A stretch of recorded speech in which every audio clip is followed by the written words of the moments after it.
সুপ্রিয় শিক্ষার্থীবৃন্দ, সম্মানিত অভিভাবক এবং যারা কিশোর বাতায়নের ফেসবুক লাইভে এই মুহূর্তে আছেন, সবাইকে স্বাগত জানাচ্ছি, সালাম জানাচ্ছি। আসসালামু আলাইকুম। আজকে আমরা হিসাব বিজ্ঞানের একটা গুরুত্বপূর্ণ অধ্যায় নিয়ে আমরা আলোচনা করব, একাদশ এবং দ্বাদশ শ্রেণীর। আজকেই প্রথম ক্লাস।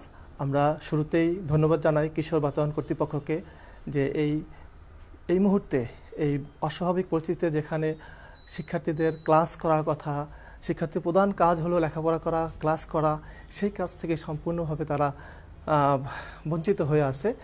সেই মুহূর্তে এই সামান্য যে অবদান বা এই যে উদ্যোগ, এই জন্য আমরা প্রথমে কিশোর বাতায়ন কর্তৃপক্ষকে ধন্যবাদ জানিয়ে শুরু করছি আজকে হিসাব বিজ্ঞান বিষয়ের একটি গুরুত্বপূর্ণ অধ্যায় নিয়ে আলোচনার।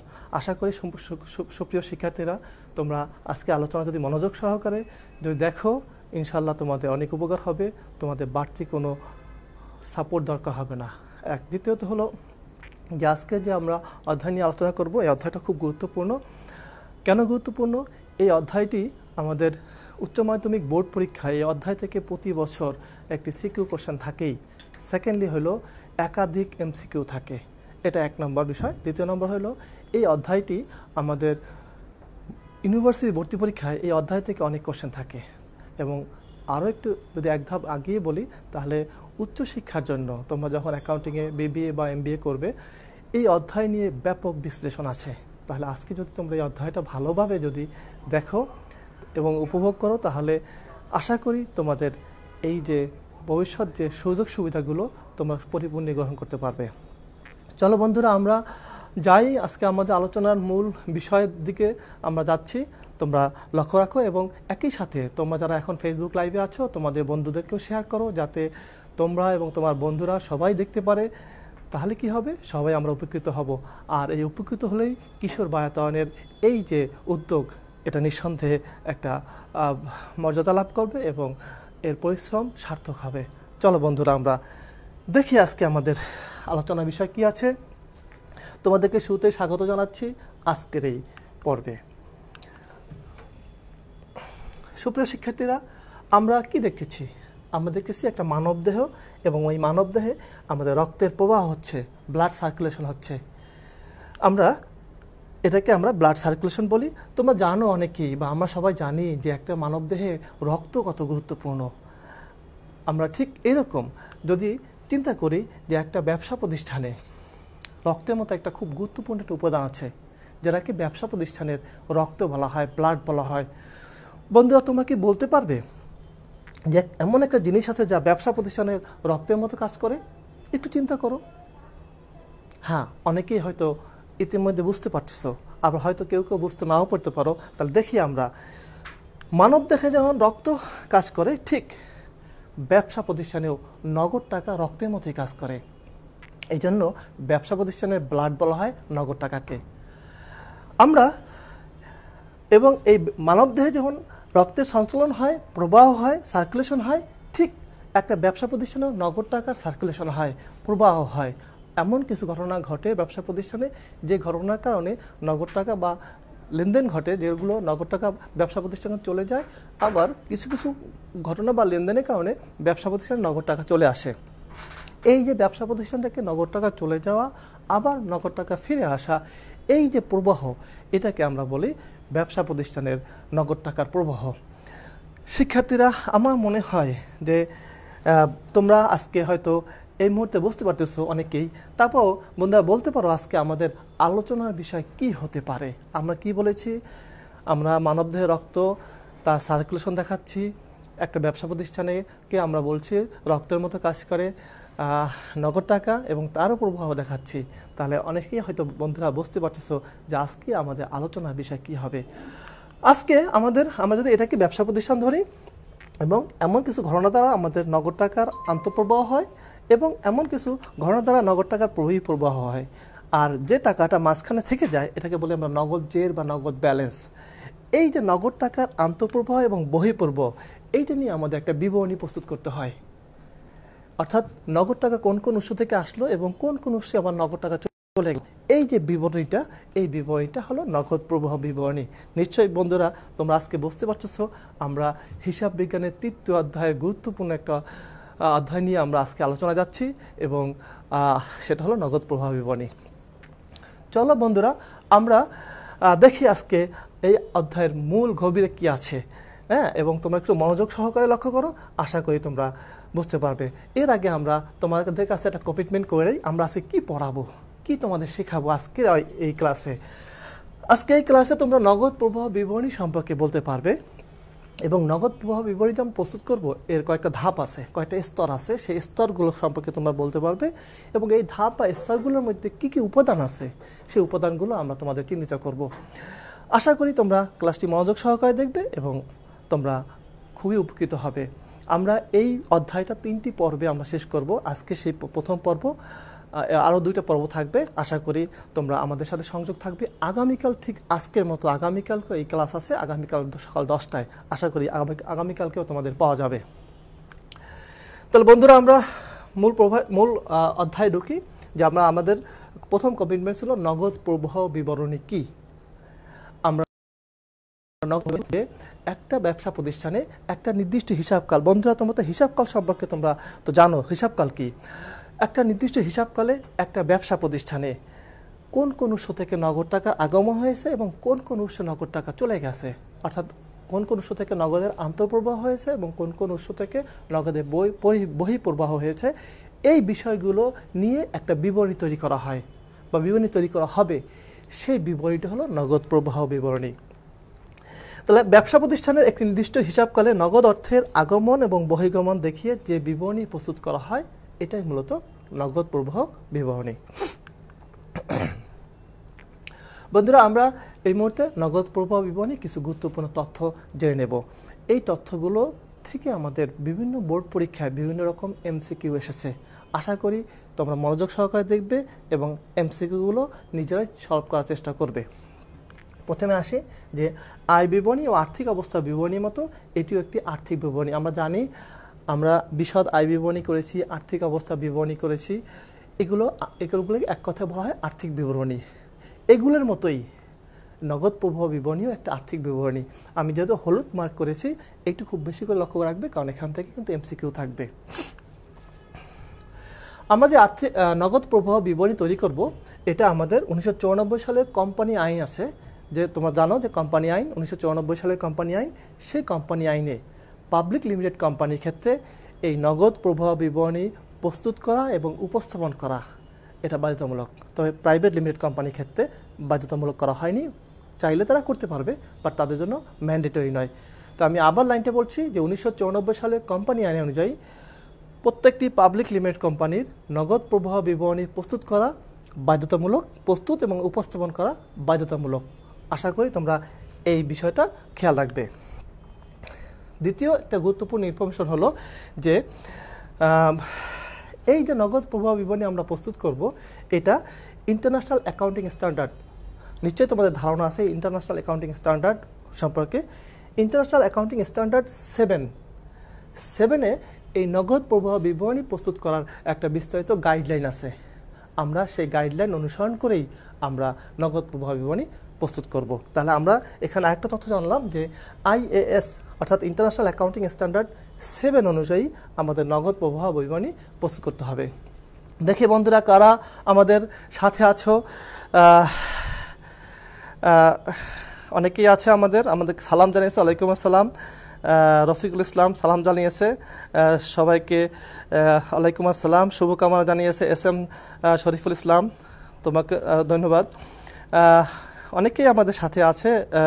আমরা যাচ্ছি সবাইকেই ওয়েলকাম করলাম, সবাই ধন্যবাদ জানাইছি। আমরা যাচ্ছি যে তোমরা মৌলিক কোশ্চেন করো, তাহলে আমাদের জন্য বেটার হবে। অনার্স দ্বিতীয় বর্ষ ব্যবসায় গণিত বিষয় এর একটি ক্লাস নেবেন স্যার। ওকে, দেখা যাক আমরা ব্যবসায় গণিত, ওকে আমরা চেষ্টা করব। আমি দুর্জয়, হ্যালো স্যার। ওকে দুর্জয়, তুমি ভালো থাকো, আমাদের সাথেই থাকো। আশা করি যে কিছু শিখতে পারবে। আর আমরা চাচ্ছি শিক্ষার্থীরা তোমরা কোশ্চেন করো, বেশি বেশি কোশ্চেন করো এবং মৌলিক কোশ্চেন করো যেগুলো তোমাদের বুঝতে সমস্যা হয়। পাশাপাশি আরেকটি কথা বলে নেই, যেহেতু আমরা নগদ প্রবাহ বিবরণী নিয়ে আমরা শুরু করেছি আজকে, তোমাদের যদি এখন আমাদের সেকেন্ড ইয়ারের শিক্ষার্থীরা আছো, এবং ইভেন কি কিছু শিক্ষার্থীরা আমাদের এসএসসি পরীক্ষার্থী তোমাদের করোনার কারণে তোমাদের পরীক্ষা পিছিয়ে আছে, তোমাদের যদি কোনো বিশেষ কোনো অধ্যায় সম্পর্কে তোমাদের অগ্রাধিকার থাকে বা কোনো জটিলতা থাকে, তাহলে তোমরা সেটা আমাদের কমেন্টস বক্সে লিখতে পারো। তাহলে আমরা নগদ প্রবাহ বিবরণীর পরেই তোমাদের অগ্রাধিকার ভিত্তিতে আমরা অধ্যায়গুলো আলোচনা আসতে পারবো। আশা করি তোমরা আমাদের সাথে সংযোগ থাকো। তাহলে আমরা বন্ধুরা আমরা কি বললাম যে নগদ প্রবাহ বিবরণী একটি আর্থিক বিবরণী। এটিকে 1994 সালের কোম্পানি আইন অনুযায়ী বা আইন অনুসারে আমাদের পাবলিক লিমিটেড কোম্পানিতে এটা প্রস্তুত করা এবং উপস্থাপন করা বাধ্যতামূলক। এবং আমরা নগদ প্রবাহ বিবরণী আমরা ইন্টারন্যাশনাল অ্যাকাউন্টিং স্ট্যান্ডার্ড 7-এর অনুকরণে, অর্থাৎ এইখানে যে গাইডলাইন দেওয়া আছে সেই গাইডলাইনের অনুকরণে আমাদের নগদ প্রবাহ বিবরণী প্রস্তুত করতে হবে। বন্ধুরা দেখো, আমাদের কোন কোন অ্যাঙ্গেল থেকে কোশ্চেন আসে সেই অ্যাঙ্গেলগুলো আমাদেরকে বুঝতে হবে। এখানে একটি দিনাজপুর বোর্ড 2016 সালে একটা কোশ্চেন এসেছে এমসিকিউ, নগদ প্রবাহ বিবরণী কি। নিশ্চয়ই বন্ধুরা তোমরা এখন বলতে পারবে ক্রয় বিক্রয় বিবরণী, নগদ বিক্রয় বিবরণী, নগদ প্রাপ্তি ও প্রদান বিবরণী, নগদ বহিঃপ্রবাহ বিবরণী। নিশ্চয়ই বন্ধুরা তোমরা বুঝতে পারতেছো যে আমরা নগদ প্রবাহ বলছিলাম যে নগদ টাকা আগমন এবং নগদ টাকা প্রদান এই সংক্রান্ত বিবরণী। তাহলে আমাদের এখানে গ কোশ্চেনটা অ্যান্সার কারেক্ট। ওকে বন্ধুরা, আমরা দেখি এরপরে কি আছে। দেখো, আমরা খুব অল্প একটু তথ্য দিয়েছি তোমাদের, সেই অল্প একটু তথ্যের মধ্যে কতগুলো এমসিকিউ এসেছে। আন্তর্জাতিক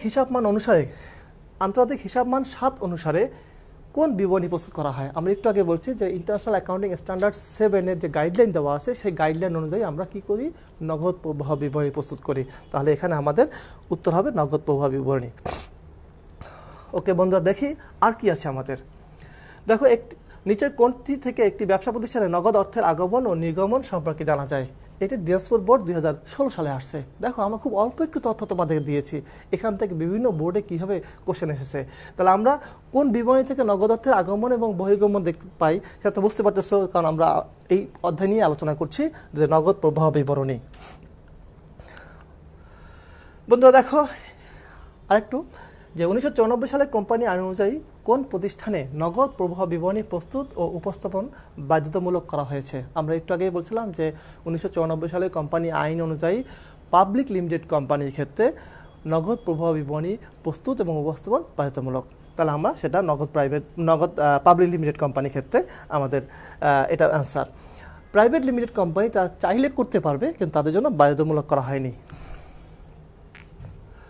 কোন বিমারিতে নগদ আগমন ও নগদ বহির্গমন দেখানো হয়। একটু আগেই আমরা এ ধরনের কোশ্চেন দেখেছি, সেটা হলো আমাদের নগদ প্রবাহ বিবরণী। আশা করি তোমরা এটাও অ্যান্সার করতে পারবে।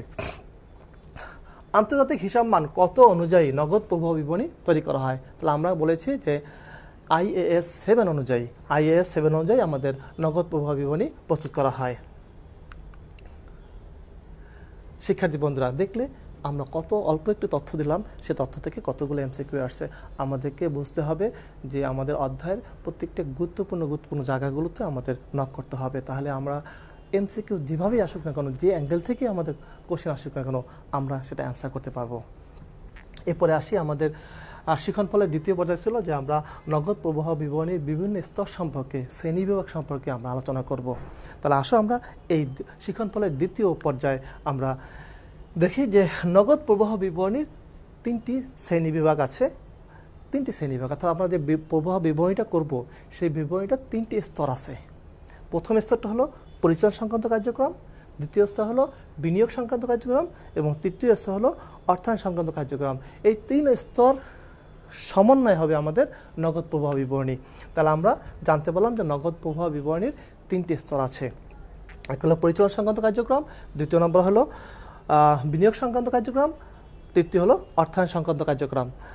দেখি আমরা এই কার্যক্রমগুলোর। দেখো বন্ধুরা, IAS 7 অনুযায়ী নগদ প্রবাহ বিবরণীতে নগদ কার্যক্রমকে কত ভাগে দেখানো হয়েছে। বন্ধুরা, এখানে IAS 7 লেখা থাকুক আর নাই থাকুক, কারণ আমরা জানি যে আমরা পুরো নগদ প্রবাহ বিবরণীটা আমরা IAS 7 এর গাইডলাইন অনুযায়ী আমরা করছি। অর্থাৎ এখানে IAS 7 লেখা থাকুক আর নাই থাকুক, আমাদের নগদ প্রবাহ বিবরণীর আমাদের 3টে স্তর আছে। এটা দেখো, Dhaka board, Jessore board, Dinajpur board 2017 সালে এবং রাজশাহী বোর্ড 2015 সালে এই একই কোশ্চেন এসেছে। তাহলে আমরা জানি যে 3টে স্তর রয়েছে। কী কী স্তর মনে আছে বন্ধুরা? পরিচালন সংক্রান্ত কার্যক্রম, বিনিয়োগ সংক্রান্ত কার্যক্রম এবং অর্থায়ন সংক্রান্ত কার্যক্রম, 3টে স্তর রয়েছে। এখন আসি আমরা যে নগদ প্রবাহ বিবরণী করব এই 3টে স্তরে, এই 3টে স্তর সম্পর্কে আরও একটু বিশদ আলোচনা করি এবং এর ভিতরে কী কী উপাদান থাকে সেই উপাদানগুলো আমরা আলোচনা করব। বন্ধুরা দেখো যে আমরা একটু আগেই বলেছি যে আমরা নগদ প্রবাহ বিবরণী আমরা করব 3টে স্তরে, এই 3টে স্তর মিলে আমাদের আসবে নগদ প্রবাহ বিবরণী। এই 3টে স্তরের ক্ষেত্রে খুব মনোযোগ লক্ষ্য করো যে পরিচালনা সংক্রান্ত যে কার্যক্রম আছে, কার্যক্রমে যে নগদ প্রবাহ আছে, এইটা আবার 2টি পদ্ধতি করা যায়। আমি আবার বলছি যে শুধু পরিচালনা সংক্রান্ত কার্যক্রমে নগদ প্রবাহ যে অংশটা আছে, যে পার্টটা আছে, যে স্তরটা আছে, সেই স্তরটা 2টি পদ্ধতি করা যাবে। একটা হলো পরোক্ষ পদ্ধতি, একটা হলো প্রত্যক্ষ পদ্ধতি। তাহলে আমরা এই 2টা স্তর, বাকি যে 2টা স্তর আছে বিনিয়োগ সংক্রান্ত কার্যক্রম এবং অর্থায়ন সংক্রান্ত কার্যক্রম, এখানে কোনো আলাদা কোনো পদ্ধতি নেই, একটা সিস্টেমেই আমরা এই 2টা স্তর করতে থাকবো। বন্ধুরা দেখি এখন কারা আছে আমাদের সাথে। স্যার আপনি অনেক ভালো ভাবে বুঝিয়েছেন, ধন্যবাদ। রাজকুমার দুর্জয়, তোমাকে ধন্যবাদ। অনেকেই আমাদের লাইনে আছে, অনেকেই আবার সালাম দিয়েছে। কক্সবাজার থেকে তাহসানুল ইসলাম, ওয়ালাইকুম আসসালাম। তোমরা লাইনে থাকো এবং তোমাদের বন্ধুদেরকে শেয়ার করো এবং তোমরা বেসিক কিছু কোশ্চেন করো, যে কোশ্চেনগুলো যেগুলো তোমাদের দুর্বোধ্য হয় সেটা কোশ্চেন করো, তাহলে আমরা সেই কোশ্চেনগুলো অ্যান্সার দেবো। আর যারা এখন এই মুহূর্তে লাইভে এসেছো তাদেরকেও আমি স্বাগত জানাচ্ছি, ধন্যবাদ জানাচ্ছি আমাদের লাইনে আসার জন্য। তোমাদেরকে বেশি বেশি শেয়ার করো, বেশি বেশি বন্ধুদেরকে দেখার সুযোগ করে দাও, তাহলে আমাদের আয়োজন সার্থক হবে। ওকে বন্ধুরা, আমরা আসছিলাম যে আমরা বলছিলাম নগদ প্রবাহ বিবরণীর 3টে স্তর আছে। 3টে স্তরের মধ্যে পরিচালনা সংক্রান্ত কার্যক্রমে যে নগদ প্রবাহ আছে সেটা 2টা পদ্ধতি করা যায়, একটা বলে পরোক্ষ পদ্ধতি, একটা বলে প্রত্যক্ষ পদ্ধতি।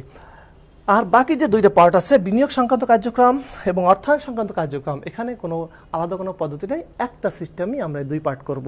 তাহলে আমরা এখানে বুঝতে পারলাম যে নগদ প্রবাহ বিবরণী 3টা স্তরে ভাগ করা এবং একটা স্তর আছে যেটা হলো পরিচালনা সংক্রান্ত কার্যক্রম, যেটাকে 2টি পদ্ধতি করা যায়। ওকে বন্ধুরা, আমরা আগাই সামনের দিকে। দেখো বন্ধুরা, এখানে কুমিল্লা বোর্ড 2017 সালে একটা কোশ্চেন আসছে, নগদ প্রবাহ বিবরণীতে প্রত্যক্ষ ও পরোক্ষ পদ্ধতির পার্থক্য দেখা যায় কোন কার্যক্রমে। আমরা একটু আগে আলোচনা করেছি যে শুধুমাত্র পরিচালনা সংক্রান্ত কার্যক্রমে যে নগদ প্রবাহ, সেই অংশে 2টা পদ্ধতিতে আমরা করতে পারবো, একটা পরোক্ষ, একটা প্রত্যক্ষ পদ্ধতি। আর বাকি যে অর্থায়ন এবং বিনিয়োগ সংক্রান্ত কার্যক্রম, এখানে একটা সিস্টেমে করা হয়। তাহলে আমাদের এখানে উত্তর হবে যে পরিচালনা সংক্রান্ত কার্যক্রমে আমাদের 2টি পদ্ধতি আমরা ব্যবহার করে থাকি। বন্ধুরা দেখো, আমরা নগদ প্রবাহ বিবরণী প্রস্তুতে কয়টি পদ্ধতি আছে একটু আগে বললাম যে 2টি পদ্ধতি, পরোক্ষ পদ্ধতি এবং প্রত্যক্ষ পদ্ধতি। ওকে, আশা করি তোমরা এগুলো এখন সহজেই করতে পারবে।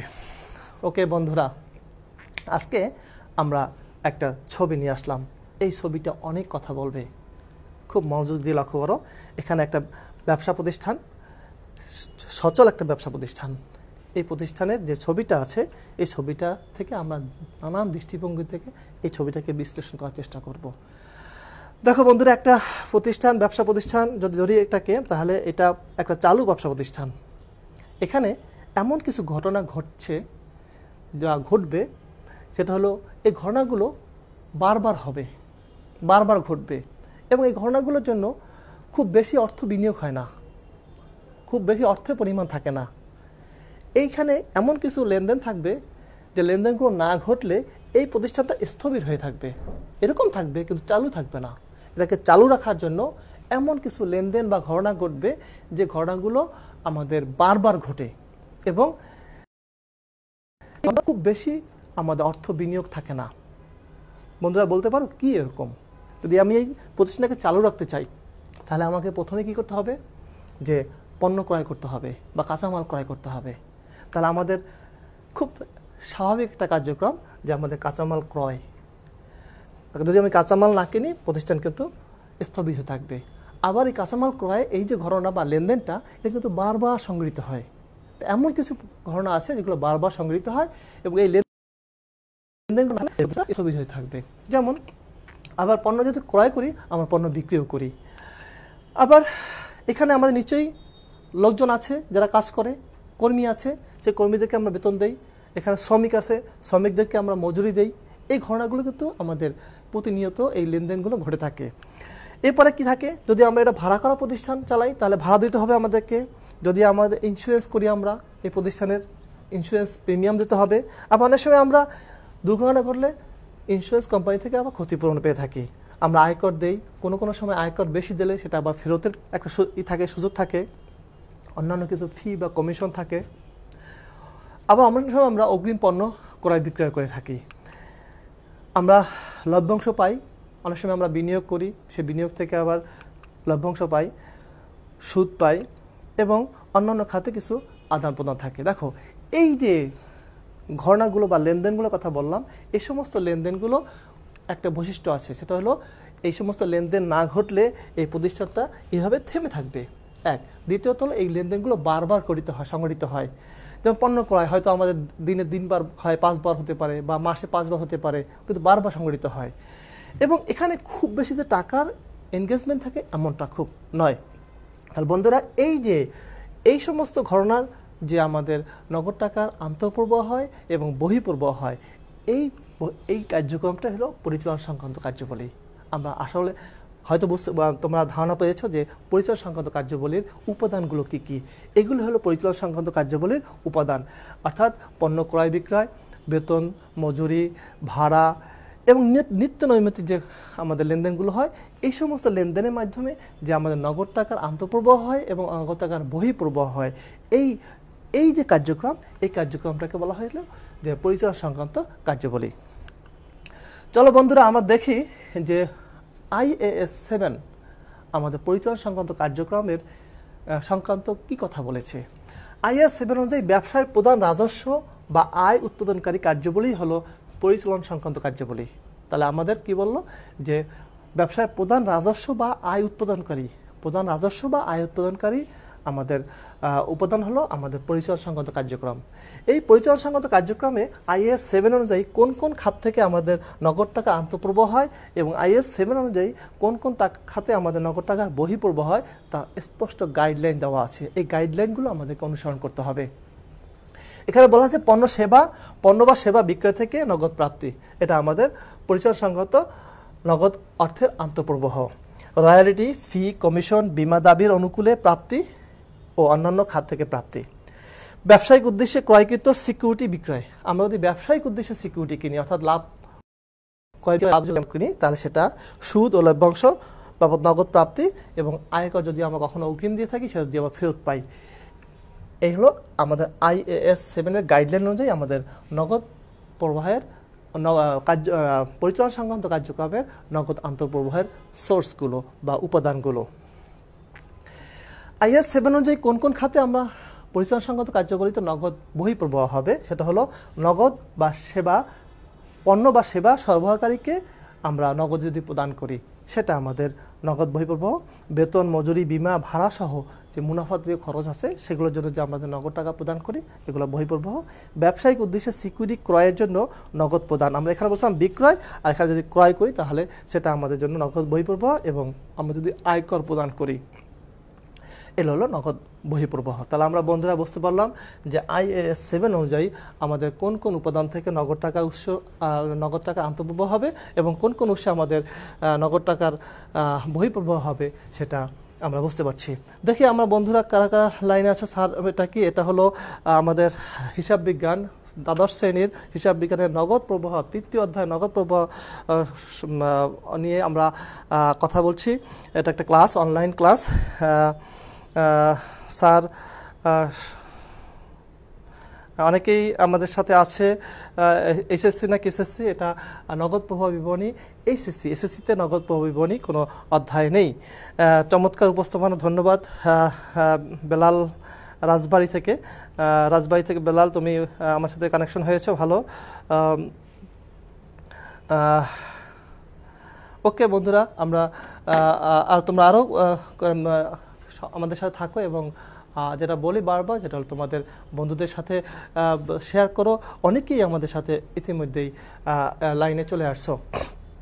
ওকে বন্ধুরা, আমরা দেখি পরবর্তীতে আমাদের কি আছে। এরপরে আমাদের দেখি এখানে আমাদের এই পরিচালনা সংক্রান্ত কার্যক্রমে আমাদের কি MCQ থাকতে পারে। IAS 7 অনুযায়ী ব্যবসায় প্রধান রাজস্ব উৎপাদনকারী কার্যাবলীকে কি বলা হয়। আমরা একটু আগেই বলেছিলাম যে IAS 7 অনুযায়ী ব্যবসা প্রতিষ্ঠানের প্রধান রাজস্ব বা আয় উৎপাদনকারী কার্যাবলী হলো পরিচালন সংক্রান্ত কার্যক্রম। আশা করি তোমরা ইজিলি এই কোশ্চেনে অ্যান্সার করতে পারবে। এরপর হলো কোনটি পরিচালন কার্যক্রমে অংশ নয়। বন্ধুরা, পরিচালন কার্যক্রমে অংশ নয়, আমরা পরিচালন কার্যক্রমের যে অংশগুলো সেটা আমরা বুঝতে পেরেছি, অর্থাৎ ওইগুলো বাদে যদি কোনো একটা আইটেম থাকে সেটাই হবে রাইট অ্যান্সার। পণ্য ক্রয়, পণ্য বিক্রয় ও সেবা হতে নগদ প্রাপ্তি, এটা আমাদের পরিচালন সংক্রান্ত। কর্মচারীদের নগদ প্রদান মানে কর্মচারীদের বেতন প্রদান, এটাও পরিচালন সংক্রান্ত। বীমা দাবির বিপক্ষে নগদ প্রাপ্তি, এটাও পরিচালন সংক্রান্ত। তাহলে এখানে শেয়ার ও ঋণপত্র বাবদ নগদ প্রাপ্তি, এটা আমাদের পরিচালন সংক্রান্তের মধ্যে ছিল না। তাহলে আমাদের এখানে রাইট অ্যান্সার হবে গ। বন্ধুরা, আগের ছবিটা আবার নিয়ে আসছি। এই ছবিটাকে আমরা এখন একটু ভিন্নভাবে আমরা দেখার চেষ্টা করব। আগে আমরা এই ছবির থেকে বলেছিলাম যে এমন কিছু ঘটনা ঘটে যেগুলো আমাদের প্রতিনিয়ত ঘটনা ঘটে এবং যেটা না ঘটলে প্রতিষ্ঠান স্থবির হয়ে থাকবে। এবার বন্ধুরা দেখো, এই যে ব্যবসা প্রতিষ্ঠানটা আমরা স্থাপন করলাম, একটু ভিন্ন দৃষ্টিভঙ্গির দিকে তাকাই, যে এই যে মেশিনপত্র আনলাম, এই যে সেট আপ করলাম, এই জন্য আমাদের কিন্তু নগদ অর্থের একটা বিনিয়োগ হয়েছে এবং মূলধনের একটা গুরুত্বপূর্ণ অ্যামাউন্ট আমরা এই সম্পত্তি অর্জনে আমরা ব্যয় করেছি। কী কী সম্পত্তি অর্জন করতে পারি? আমরা যন্ত্রপাতি কিনছি, আমরা এখানে হয়তো জমি কিনেছি, হয়তো এই ফ্যাক্টরির জন্য আমরা বিল্ডিং করেছি। এগুলো কিন্তু আমাদের দীর্ঘমেয়াদীর জন্য একটা ব্যয় হয়েছে।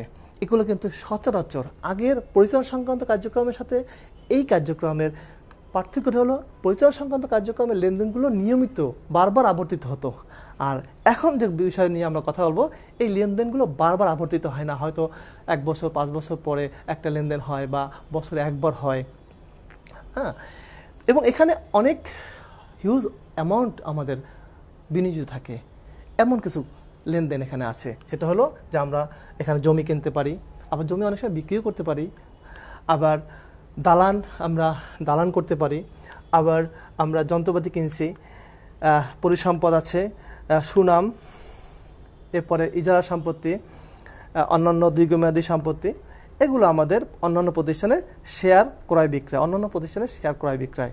এই যে আমি যে আইটেমগুলো তোমাদেরকে বললাম, সেই আইটেমগুলো কিন্তু আমাদের এই লেনদেনগুলো বা এই ঘটনাগুলো সচরাচর ঘটে না, এগুলো মাঝে মাঝে হয় এবং এই জন্য আমাদের হিউজ পরিমাণ অর্থ বিনিয়োগ করতে হয়। এই যে ঘটনাগুলো, এই যে লেনদেনগুলো, এই লেনদেনগুলোকে বলা হয় বিনিয়োগ সংক্রান্ত কার্যক্রম। বিনিয়োগ সংক্রান্ত কার্যক্রম অর্থাৎ আমরা দীর্ঘমেয়াদের জন্য যে সম্পত্তি অর্জন করার জন্য, দীর্ঘমেয়াদে সম্পত্তি অর্জন করার জন্য যে কার্যক্রম করি, সেই কার্যক্রম হলো বিনিয়োগ সংক্রান্ত কার্যক্রম। এই বিনিয়োগ সংক্রান্ত কার্যক্রমে আমাদের তো নগদ অর্থ যায়ই, আমরা কখনো কখনো নগদ অর্থ আসেও। যেমন একটা যন্ত্রপাতি পুরাতন হয়ে গেল, আমরা বিক্রি করে দিলাম, সেখান থেকে কিছু চলে আসলো। হয়তো আমাদের অনেক জমি কেনা ছিল, হয়তো কিছু জমি আমাদের লাগছে না, আমরা বিক্রি করে দিলাম, তাহলে আমাদের এখানে কিছু টাকা আন্তঃপ্রবাহ হয়। তাহলে এই বিনিয়োগ সংক্রান্ত যে আন্তঃপ্রবাহ এবং বহিঃপ্রবাহ, এইটা নিয়ে আলোচনা করা হবে বিনিয়োগ সংক্রান্ত কার্যাবলীতে। তাহলে আমরা দুইটা স্তর পেয়ে গেলাম, যে একটা হলো পরিচালনা সংক্রান্ত কার্যাবলী আর দ্বিতীয়টা হলো বিনিয়োগ সংক্রান্ত কার্যাবলী। দেখি বন্ধুরা, IAS 7 আমাদের বিনিয়োগ সংক্রান্ত কার্যাবলীর আন্তঃপ্রবাহ এবং বহিঃপ্রবাহ সম্পর্কে কি বলা হচ্ছে। IAS 7 অনুযায়ী স্থায়ী সম্পত্তি অর্জন সংশ্লিষ্ট লেনদেনসমূহ বিনিয়োগ সংক্রান্ত কার্যাবলী। আমি একটু আগে তোমাদেরকে বলেছি যে স্থায়ী সম্পত্তি অর্জন এবং এই স্থায়ী সম্পত্তি অর্জন সংক্রান্ত ঘটনাগুলো বা লেনদেনগুলো আমাদের প্রতিনিয়ত আবর্তিত হয় না এবং এখানে হিউজ পরিমাণ ইনভেস্টমেন্ট থাকে। এই সংক্রান্ত কার্যাবলী হলো আমাদের বিনিয়োগ সংক্রান্ত কার্যাবলী। IAS 7 বন্ধুরা, IAS 7 অনুযায়ী এই বিনিয়োগ সংক্রান্ত কার্যাবলীতে বলা হয়েছে পরিসম্পদ, যন্ত্রপাতি, আসবাবপত্র, দালান, জমি, অস্পর্শনীয় ও দীর্ঘমেয়াদী সম্পদ বিক্রি করি, তাহলে এই ক্ষেত্রে আমাদের আন্তঃপ্রবাহ হবে। পূর্বে ক্রয়কৃত অন্য প্রতিষ্ঠানের শেয়ার বা ঋণপত্র বিক্রয়, যদি আমরা আগে কোনো কোম্পানির শেয়ার বা কিনতে পারি, আমরা অন্য কোম্পানির শেয়ার ঋণপত্র কিনতে পারি, সেটা যদি কিনে পরে বিক্রি করে দিই, সেটা আমাদের আন্তঃপ্রবাহ হবে। এবং বিনিয়োগের আসল টাকা প্রাপ্তি, যদি আমরা কোনো জায়গায় বিনিয়োগ করে থাকি আমাদের টাকা, সেখান যদি আমাদের আসল টাকা ফেরত আসে, এগুলো হলো আমাদের IAS 7 অনুযায়ী আমাদের বিনিয়োগ সংক্রান্ত কার্যক্রমের নগদ আন্তঃপ্রবাহ। এরপর দেখি আমাদের নগদ বহিঃপ্রবাহ কী আছে। পরিসম্পদ, যন্ত্রপাতি, আসবাবপত্র, দালান, জমি, অস্পর্শনীয় ও দীর্ঘ সম্পত্তি ক্রয় করলে আমাদের নগদ টাকা চলে যাবে। অন্য প্রতিষ্ঠানে ঋণ প্রদান বা বিনিয়োগ করা, যেটাকে বিনিয়োগ বলি আমরা, আমাদের নগদ টাকা চলে যাবে। অন্য প্রতিষ্ঠানে শেয়ার ও ঋণপত্র ক্রয়, এই সমস্ত খাতে আমাদের নগদ বহিঃপ্রবাহ হবে এবং এই সমস্ত খাতে আমাদের নগদ আন্তঃপ্রবাহ হবে। দেখি বন্ধুরা আমরা কি শিখলাম এখানে। নিচে কোনটি বিনিয়োগ কার্যাবলী সংক্রান্ত নগদ প্রবাহ, এটা যশোর বোর্ড 2019 জাস্ট গত বছর এই কোশ্চেনটা এসেছে। বন্ধুরা বলো তো, নগদে বন্ড ইস্যু, লভ্যাংশ প্রদান, যন্ত্রপাতি বিক্রয় থেকে নগদ প্রাপ্তি, দেনাদার থেকে নগদ প্রাপ্তি। আমরা কি বলেছিলাম যে স্থায়ী সম্পত্তি ক্রয় বিক্রয় সংক্রান্ত নগদ আন্তঃপ্রবাহ এবং বহিঃপ্রবাহ, এটা হলো আমাদের বিনিয়োগ সংক্রান্ত কার্যক্রম। আশা করি তোমরা বুঝতে পারছো, যন্ত্রপাতি বিক্রয় থেকে নগদ প্রাপ্তি এটা বিনিয়োগ সংক্রান্ত কার্যক্রমের এটা অংশ। বিনিয়োগ সংক্রান্ত নগদ প্রবাহ কোনটি? শেয়ার ইস্যু, অগ্রিম খরচ হ্রাস, অন্য কোম্পানির শেয়ার ক্রয়, লভ্যাংশ প্রদান। আমরা কি বলছিলাম? অন্য কোম্পানির শেয়ার ক্রয় বিক্রয় আমরা বিনিয়োগ সংক্রান্ত কার্যক্রমের অংশ। তাহলে আমাদের এখানে গ অ্যান্সার কারেক্ট। এরপরে বন্ধুরা, বিনিয়োগ কার্যাবলী হতে নগদ প্রবাহের উদাহরণ কোনটি? আবার দেখো সিলেট বোর্ড 2016 আসছে, এখানে বেতন প্রদান, লভ্যাংশ প্রদান, মেশিন ক্রয়, শেয়ার ইস্যু। এখানে নিশ্চয়ই বুঝতে পারছো যে মেশিন ক্রয় আমাদের বিনিয়োগ সংক্রান্ত কার্যক্রম। বন্ধুরা একটু আমরা অন্যদিকে ফিরি। আমি যদি বলতাম যে বেতন প্রদান কোন কার্যক্রমে অন্তর্ভুক্ত, আমরা কিন্তু এটা শিখেছি তোমাদের। বেতন প্রদান কোনটার মধ্যে ছিল? এটা ছিল পরিচালনা সংক্রান্ত প্রথমটার। আশা করি তোমরা বুঝতেছো। অর্থাৎ যে অ্যাঙ্গেল থেকে কোশ্চেন আসুক না কেন, আশা করি তোমরা অ্যান্সার করতে পারবে। কোনটি বিনিয়োগ কার্যাবলী সম্পর্কিত নগদ প্রবাহের উদাহরণ? কুমিল্লা বোর্ড 2015 সালে। নিশ্চয়ই তোমরা বুঝতে পারছো, আসবাবপত্র বিক্রয়জনিত নগদ প্রাপ্তি এটা আমাদের বিনিয়োগ সংক্রান্ত কার্যক্রমের একটা অংশ। বিনিয়োগ সংক্রান্ত নগদ প্রবাহ কোনটি? স্থায়ী সম্পত্তি বিক্রয়, ক্রয় বিক্রয়। আশা করি এটাও তোমরা এখন বুঝতে পারছো। বন্ধুরা ছবিটি আবারও এনেছি, কারণ এই ছবি আরও কথা বলবে এই ছবিটা। অনেকে আমাদের সাথে আছো, অনেকেই আমাদের অ্যান্সারও দিচ্ছে, মাশাআল্লাহ। অনেকেই অ্যান্সার দিচ্ছে এবং আশা করছি যে অনেকেই খ, গ এবং এ, বি এরকম অ্যান্সার করেছে, মাশাআল্লাহ। আমরা চমৎকার, তোমরা থাকো আমাদের সাথে। শীতুন নাবিলা সিদ্দিকী, চমৎকার স্যার, ধন্যবাদ তোমাকে। স্যার দেখা গেছে না, আচ্ছা ওকে, আমরা দেখছি আবার দেখান, এখন বোধহয় দেখা যাবে আশা করি। ওকে, আমরা তোমার লাইনে থাকো। এবং অনেকে অ্যান্সার করছে চলতি বছরের অবচয় বের করার সূত্রটা এবং নিট লাভ না দেয়া থাকলে কিভাবে বের করব। ধন্যবাদ, চমৎকার কোশ্চেন। আগামীকালকে ক্লাসে আমাদের এই বিষয়ে বিস্তারিত আলোচনা আছে। আমি শেষে তোমাদের দেখিয়ে দেবো যে আগামী ক্লাসে আমরা কী নিয়ে আলোচনা করব। স্যার আপনার ক্লাসটা খুব ভালো লাগছে, ধন্যবাদ। এই এমডি নাইম ইসলামের কোশ্চেনটাই আমার কাছে খুব ভালো লেগেছে, কারণ বেসিক কোশ্চেন করেছে। আমরা আগামী ক্লাসে তোমার এই কোশ্চেনের অ্যান্সার তুমি খুব ইজিলি পাবে। আমরা কিভাবে নিট লাভ না থাকলে আমরা বের করব, কিভাবে অবচয় সঞ্চিতি, স্থায়ী সম্পত্তি বিক্রয়, অবচয় এবং অবচয় সঞ্চিতি নিয়ে কিছু বিষয় থাকবে আগামী ক্লাসে। এটা নিয়ে আমাদের আলোচনায় বিস্তারিত থাকবে। আশা করি তুমি আমাদের সাথে থাকবে। বন্ধুরা এই ছবিটা আবার নিয়ে আসছি, কারণ এই ছবিটা আরও কথা বলবে। দেখো বন্ধুরা, আমরা দুইটা দৃষ্টিভঙ্গি অলরেডি এখান থেকে আমরা নিয়েছি। একটা হলো যে এমন কিছু ঘটনা ঘটে প্রতিনিয়ত, আবার এমন কিছু ঘটনা ঘটে প্রতিনিয়ত হয় না, কিন্তু আমরা সম্পত্তি অর্জনের জন্য করে থাকি। প্রথমটা ছিল পরিচালনা সংক্রান্ত কার্যক্রম, দ্বিতীয় ছিল বিনিয়োগ সংক্রান্ত কার্যক্রম। বন্ধুরা এবার একটু দৃষ্টিভঙ্গি অন্যদিকে ঘুরিয়ে নিই। বন্ধুরা এই যে ব্যবসা প্রতিষ্ঠানটা আমরা দেখতেছি, এটার অর্থ কোত্থেকে আসছে? এটা আমরা যে স্থাপন করলাম, এই স্থাপন করতে যে আমাদের অর্থের সোর্সগুলো, সেগুলো কি? এই অর্থের সোর্সগুলো নিয়ে আমাদের আরেকটা পর্ব, সেটা হলো আমাদের অর্থায়ন সংক্রান্ত কার্যাবলী। দেখি আমরা অর্থায়ন কোত্থেকে আসে। আমরা শেয়ার বিক্রি করি, আমরা নোটস বিক্রি করি, আমরা বন্ড বিক্রি করি, আমরা নিজস্ব প্রতিষ্ঠানে শেয়ার ক্রয় করি। অনেক সময় এই যে লেনদেনগুলো, লভ্যাংশ প্রদান করি এবং দীর্ঘমেয়াদী ঋণ গ্রহণ করি, পরিশোধ করি। এই যে আমাদের যে কার্যক্রমগুলো, শেয়ার ক্রয় বিক্রয় করি, নোট ক্রয় বিক্রয় করি। শেয়ার ক্রয় বিক্রয় মানে আমাদের কোম্পানির শেয়ার কিন্তু আমরা বিক্রি করতে পারি, আবার আমাদের কোম্পানির শেয়ার মার্কেট থেকে কিনে আমরা রেখে দিতে পারি। এটাকে আমরা ট্রেজারি স্টক বলা হয়। হ্যাঁ, নিজস্ব প্রতিষ্ঠানের শেয়ার পূর্ণ ক্রয়, এটাকে আরেকটা ইংলিশ টার্ম হলো ট্রেজারি স্টক। লভ্যাংশ প্রদান করি, যেহেতু আমাদের শেয়ার থাকে মালিকদেরকে লভ্যাংশ দিতে হয়। বন্ড ক্রয় বিক্রি করে থাকি, বন্ধকি ঋণ নিয়ে থাকি, আবার অনেক সময় বন্ধকি ঋণ পরিশোধও করে থাকি। এই যে অর্থায়ন সংক্রান্ত কার্যক্রমে এই প্রতিষ্ঠানটা স্থাপন করতে অর্থ সংগ্রহের ক্ষেত্রে যে কার্যক্রম, যে ঘটনা বা যে লেনদেন, এই লেনদেনের মধ্যে যে নগদ টাকার আন্তঃপ্রবাহ হয় এবং নগদ টাকার বহিঃপ্রবাহ হয়, এই যে প্রবাহটা, এটাকে আমরা বলি অর্থায়ন সংক্রান্ত কার্যাবলী। তাহলে আমরা 3টা কার্যাবলী কিন্তু পেয়ে গেছি। একটা হলো পরিচালনা সংক্রান্ত কার্যাবলী, একটা হলো বিনিয়োগ সংক্রান্ত কার্যাবলী, একটা হলো অর্থায়ন সংক্রান্ত কার্যাবলী।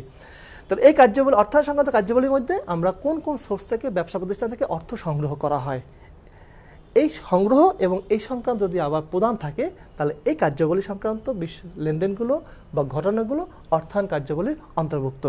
বন্ধুরা, আমরা দেখি এখন IAS 7। আমরা বারবার কিন্তু IAS 7-এ ফিরে যাচ্ছি, কারণ কি IAS 7 আমাদের মূল গাইডলাইন নগদ প্রবাহ বিবরণী প্রস্তুতের ক্ষেত্রে। IAS 7 অনুযায়ী যে লেনদেন সমূহ ব্যবসার মূলধন কাঠামো, অর্থায়নের একটা প্রধান উৎস কি? মূলধন কাঠামো বা সাধারণ শেয়ার মূলধন ও ঋণপত্রের আকার বা গঠন পরিবর্তন করে, সেগুলো অর্থায়ন সংক্রান্ত কার্যক্রমের আওতাভুক্ত। অর্থায়ন কার্যাবলী থেকে আগত নগদ প্রবাহকে উৎকৃষ্ট নগদ প্রাপ্তি, দেখো আমি এটা কিন্তু মার্ক করেছি, এটা হলো নগদ প্রাপ্তির একটা উৎকৃষ্ট সোর্স বলা হয় আমাদের অর্থায়ন সংক্রান্ত কার্যক্রম। অর্থায়ন সংক্রান্ত কার্যক্রমে আমাদের IAS 7 কি বলেছে দেখো।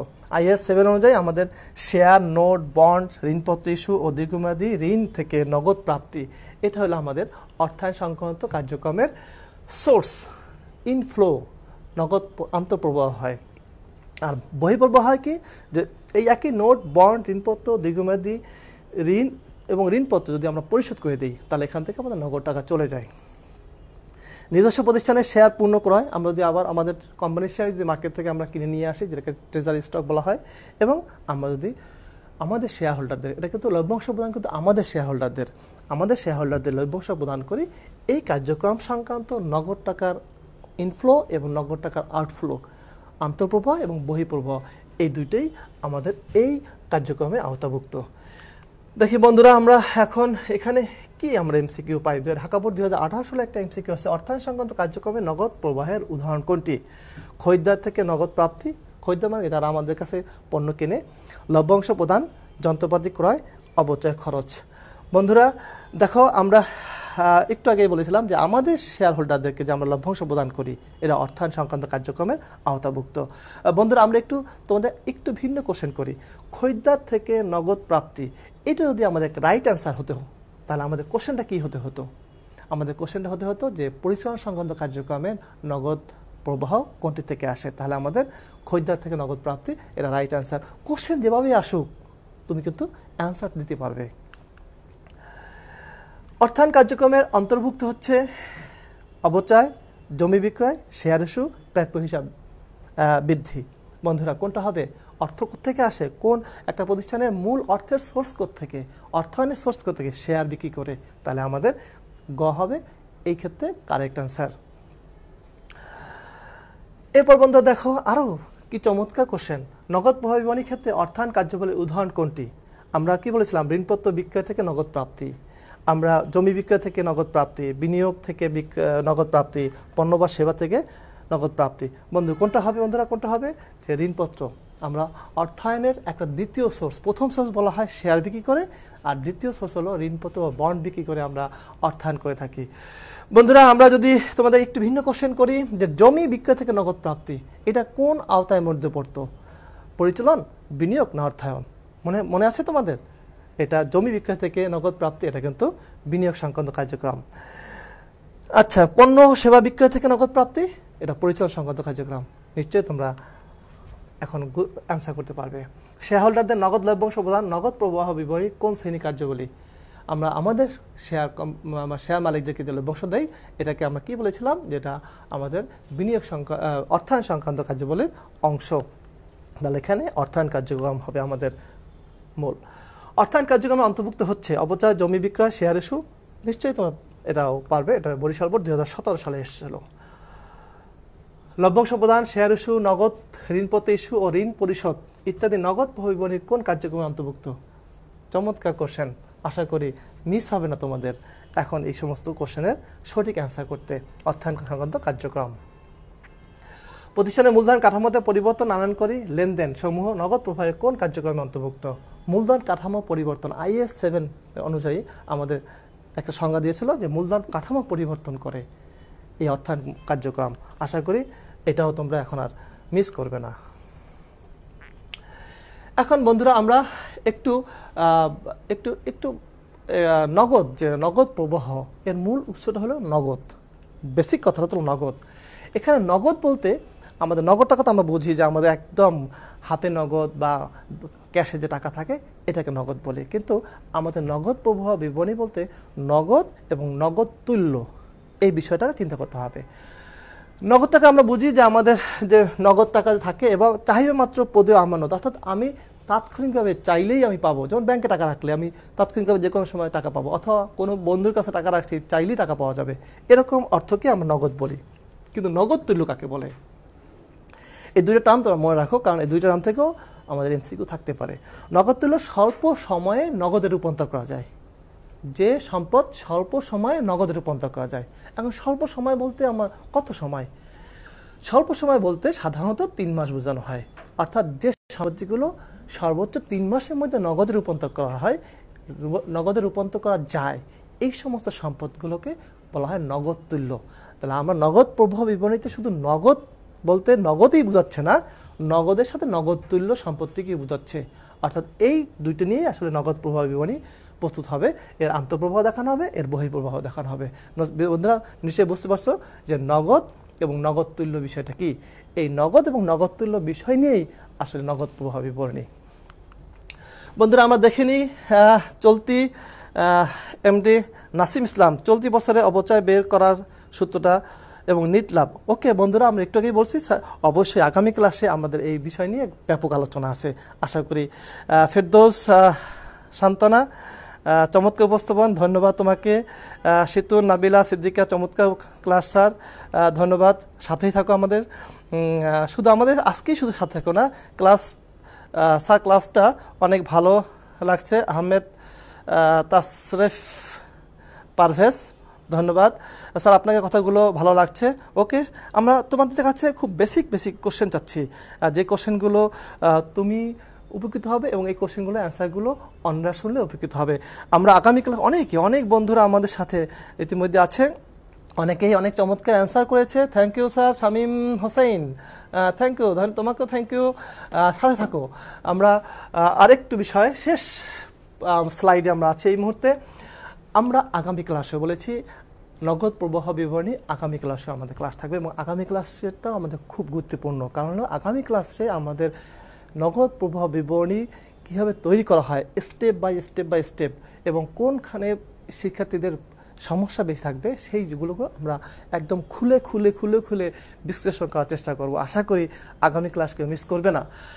আগামী ক্লাস আমাদের নগদ প্রবাহ বিবরণীর দ্বিতীয় পর্ব, এবং সেখানে নগদ প্রবাহ বিবরণীর গুরুত্ব প্রয়োজন সম্পর্কে আমরা তোমাদের শেখাবো। নগদ প্রবাহ বিবরণীর প্রস্তুতের পদ্ধতিগুলো সম্পর্কে আমরা তোমাদের ধারণা দেব, এবং আমরা আগামী ক্লাসে তোমরা বই খাতা নিয়ে থাকবে। চট্টগ্রাম বোর্ড 2019 6 নম্বর কোশ্চেনটা আমরা বিস্তারিত খুলে স্তরে আমরা এই কোশ্চেনটা তোমাদেরকে সলভ করার চেষ্টা করব।